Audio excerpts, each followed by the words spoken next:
Les enfants sont râleraient en voyant mon nom et ma photo. Ils débrouillent, ils oublient. Dans les Non, mais je suis vitrines. encore trop vivace. Qu'est-ce que je t'ai dit? Et le monde apprendrait la vérité vraie. Si j'avais dit que quand on est désordonné, désordonné, parler gentiment, dans les petites choses, on est aussi dans les grandes. Déjà, Je je me rangeais ma chambre avant de J'aurais un sortir. tas d'hommes à mes pieds. Je l'appelle, il répond pas. Et puis le lendemain, elles sont tellement snobs. La pire mocheté, elle s'est mise Tristan, Alors, je l'oblige à abandonné m'entendre, mon cadavre, cadavre, rien rien fait entier, mais plonger tous ensemble dans le néant, ce serait bien. Dans ce titre, La femme rompue, il y a l'idée de la déchirure pour moi. Elle est déchirée entre ça, une certaine monstruosité qu'elle a en elle, de rage, de colère envers les hommes, de colère envers le monde, envers son entourage, et en même temps, évidemment, d'une colère envers elle-même. Le principe du monologue, c'est aussi que ça n'est ni un dialogue, ni un discours, c'est une sorte de forme abstraite. Il s'agit de fixer la forme en train de s'échapper à elle-même. Surtout l'idée de la parole qui est évacuée comme ça, qui jaillit comme une forme comme un symptôme en réalité. Un monologue, c'est comme un symptôme dans lequel il y a des choses qui échappent.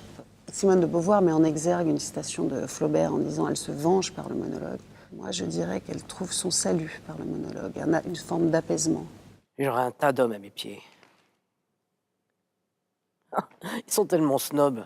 Mon père m'aimait. Personne d'autre. Quand j'ai eu envie de mettre en scène au théâtre, j'ai tout de suite pensé à ce monologue de Beauvoir et tout de suite à Josiane Balasco. Parce que c'est une actrice qui, comme cette femme, on sent bien qu'elle masque quelque chose, qu'elle cache sa sensibilité derrière une façon d'être, une façon de s'exprimer qu'elle a, Josiane. J'aime la façon qu'elle a d'être une femme et j'ai envie de lui donner cette partition à jouer et de montrer la femme dans tout ce qu'elle a de plus authentique, sincère, la petite bonne femme. Elle se reconnaît dans cette petite bonne femme et je sais que Josiane se reconnaît dans cette petite bonne femme dont parle Beauvoir. J'avais de la patience, jamais je n'ai levé la main sur elle.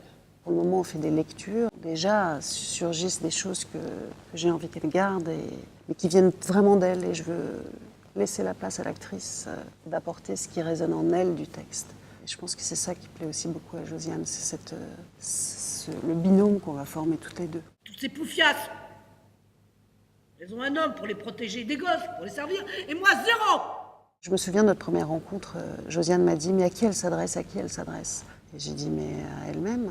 Et simplement, le fait que je la regarde, par exemple, de l'écouter, s'adresser à elle-même, ça a tout changé, ça change tout pour elle. Elle n'est pas seule, elle est écoutée. À qui elle s'adresse à elle-même, mais évidemment à toutes les femmes. Et ce combat, le texte de Simone de Beauvoir est ancré dans une certaine époque qui est l'inégalité homme-femme. Le texte parle beaucoup de la dépendance financière, affective de cette femme, mais pour moi, ce sont des symptômes.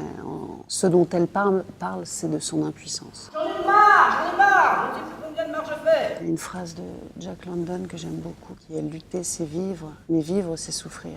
Et c'est vrai, elle lutte pour vivre, cette femme rompue, pour résister à la solitude, au fait qu'elle ait été abandonnée. Mais elle sait bien que vivre, c'est souffrir aussi. Elle a perdu sa fille, elle n'a pas la garde de son enfant. Donc il y a une sorte de cercle vicieux comme ça qui crée une sorte de vertige. Et à la fin, on voit bien qu'elle est au bord de perdre le contrôle.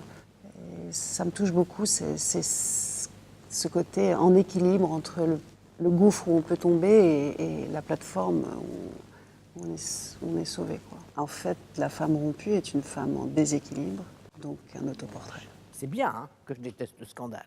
Déjà que j'ai une drôle de réputation dans la maison.